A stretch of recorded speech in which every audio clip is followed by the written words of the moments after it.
클레멘타인은 어머니와 여동생과 함께 귀국했다. 이동안 윈스턴은 보궐선거에 다시 출마하여 당선되었다. 그 후 2달 동안 클레멘타인과 처칠은 몇 번 만났다. 그러나 이 당시엔 미혼 여성들은 남자들과 같이 점심 식사나 저녁 식사를 하지 않았기 때문에 그들은 주로 사교 모임에서 만났다. 이 무렵에 클레멘타인은 처칠과 깊은 사랑에 빠지게 되었다. 그래서 그녀는 이 깊어가는 사랑에 혹시나 금이 가지 않을까 고민하고 있었다. 클레멘타인은 이 괴로운 몇 달 동안을 모두 스탠리 정조모 집에서 보냈다. 이 기간 중 스탠리 정조모는 증손녀의 입장을 동정적인 눈으로 바라보았다. 국회가 여름 휴가에 들어가게 되자 윈스턴과 클레멘타인은 몇 군데를 방문할 계획을 세웠으나 취소하고 8월 중순에 셀리서버리 홀에서 만날 계획을 세웠다. 한편 클레멘타인은 자기 나름대로 무도회와 오락회에 참석했으나 생각과 마음은 딴 곳에 있었다. 윈스턴은 사촌인 프레디 게스트와 그의 미국 부인 에이미 핍스와 함께 머무르고 있었다. 8월 6일 밤에 모두가 잠자리에 들어간 후에 화재가 발생하여 집의 안채가 모두 타버렸다. 소식은 빨리 전해졌다. 윈스턴도 이 집에 머무르고 있었다는 것을 알고 있었던 클레멘타인은 괴로움에 휩싸이게 되었다. 그러나 더 타임스지의 보도에 의하면 집은 큰 피해를 입었으나 인명피해는 없었다고 했다. 기쁨을 감출 길 없는 클레멘타인은 우체국으로 달려가서 윈스턴에게 전보를 쳤다. 7월 8일에 윈스턴은 누네햄 파크에서 편지를 보냈다. 그는 셀리서버리 홀의 방문을 변경하자는 것과 자기 형 잭이 구엔델라인 버티와 8월 4일에 결혼했다는 것, 그리고 마지막으로 화재 발생에 관해서 생생하게 써 보냈던 것이다. 방문 계획 변경 속에는 셀리서버리 홀을 방문하기 전에 블렌하임 팰리스를 2, 3일간 방문하자는 내용이 포함되어 있었다. 윈스턴은 이 모든 일을 그의 사촌인 말보로 공작과 같이 상의해서 결정했다. 8월 8일에 클레멘타인은 답장을 썼다. 오늘 아침 당신의 편지를 받고 참으로 기뻤어요. 저는 편지를 가지고 정원으로 나갔어요. 그러나 편지를 뜯어보기 전에 저는 그 안에 무슨 말이 적혀 있을까 한참 동안 궁금하게 생각했어요. 저는 그저 화재와 당신이 당했을 그 위험에 대해서 생각했어요. 우리들은 무도회에 갔었어요. 젊은 파트너들은 아주 구역질이 나더군요. 그들은 요트, 경마, 그리고 날씨 등에 대해 잡담을 늘어놓았어요. 저는 아무런 관심도 없었어요.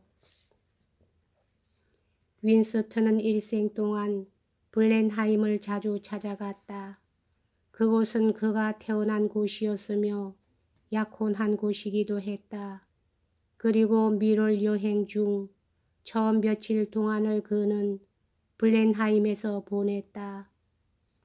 8월 10일에 블렌하임에서 조촐한 파티가 벌어졌다. 윈스턴은 어머니와 자신의 개인 비서와 함께 왔다. 다른 손님들은 스미드 부부뿐이었다. 잠자리에 들기 전에 처칠은 그 다음날 아침 식사를 한 후에 장미원으로 산책을 가자고 클레멘타인과 약속했다. 그러나 처칠은 아침 식사 시간에 맞게 나타나지 않았다. 클레멘타인은 아침 식사 시간에 정확히 맞추어 나타났으나 윈스턴이 나타나지 않은 것을 보고 적이 실망했다. 아침 식사를 하면서 클레멘타인은 런던으로 다시 돌아갈까 하는 생각도 해보았다. 말보로 공작은 클레멘타인이 화가 난 것을 보고 급히 2층에 있는 윈스턴에게 쪽지를 보내고는 자신의 마차로 클레멘타인과 드라이브했다. 드라이브에서 돌아오자 윈스턴은 꿈을 그리면서 지평선을 굽어보고 있었다. 오후 늦게 윈스턴과 클레멘타인은 정원에서 산책을 했다. 갑자기 소나기가 내리는 바람에 그들은 큰 호수를 내려다 볼 수 있는 그리서 사원으로 피신했다. 여기서 윈스턴은 자신의 사랑을 고백하면서 클레멘타인에게 자기와 결혼해 달라고 부탁했다. 소나기가 그치자 그들은 사원에서 나왔다. 그들은 이미 약혼을 한 것이다. 클레멘타인은 이 약혼 소식을 우선 런던에 있는 어머니에게 말하고 어머니의 승낙을 얻을 때까지 극비에 붙여달라고 윈스턴에게 요구했다. 그러나 공작과 거의 다른 손님들이 모인 잔디밭에서 윈스턴은 기쁨을 감출 길이 없었다. 그는 흥분한 나머지 친구들과 친척들에게 기쁜 소식을 전해주었다. 그 다음날 클레멘타인은 어머니를 보기 위해 런던으로 향했다. 윈스턴은 정거장까지 그녀를 배웅해 주었다. 클레멘타인은 윈스턴의 친서를 휴대하고 있었다. 친애하는 블렌치 호지어 여사, 오늘 클레멘타인을 저희 대사로 임명하여 여사님께 보냅니다. 저는 그녀에게 저와 결혼해 달라고 부탁했습니다. 그리고 우리들은 여사님의 승낙을 받고자 합니다.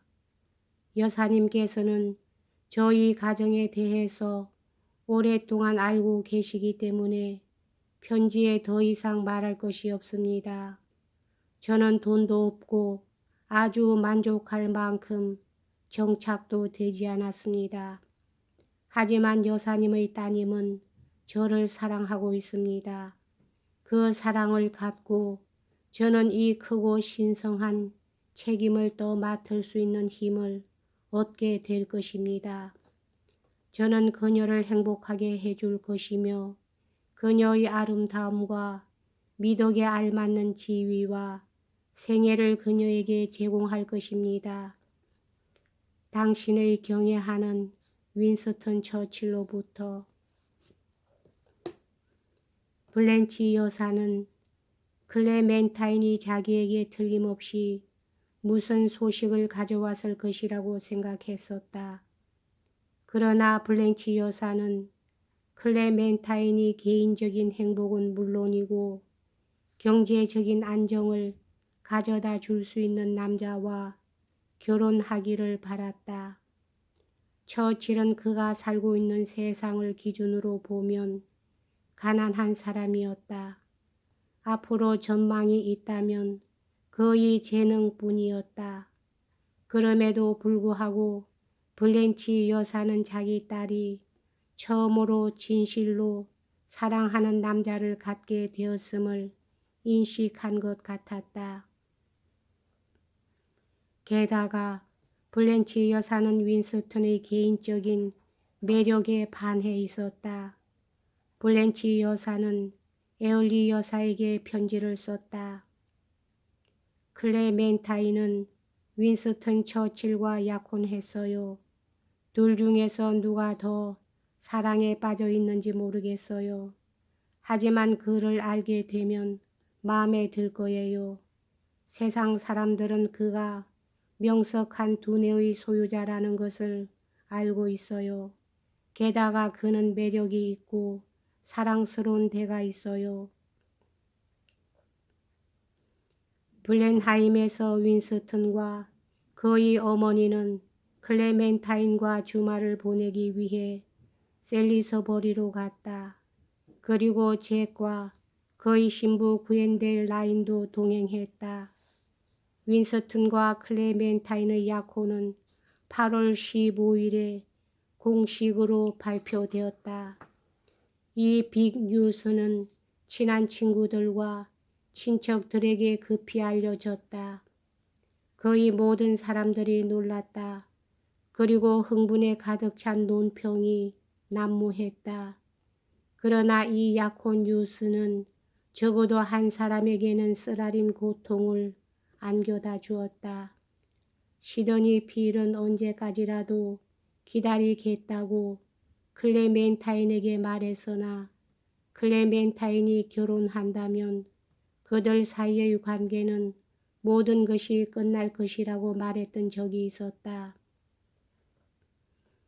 그래서 클레멘타인이 그에게 약혼 소식을 편지로 알려주었을 때 그녀는 자신이 그렇게도 소중히 여겨오던 우정을 단절했다는 것을 알고 있었다. 클레멘타인은 결혼하고 나서 몇 년 후에 우연히 거리에서 시드니 필을 만났다. 행복하십니까? 시드니 필은 물었다. 예, 행복해요. 클레멘타인은 대답했다.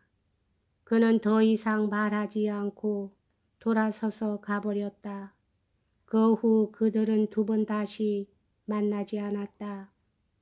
클레멘타인의 정조모인 에얼리 여사는 1908년 8월 13일에 자신의 일기장에다 다음과 같이 썼다.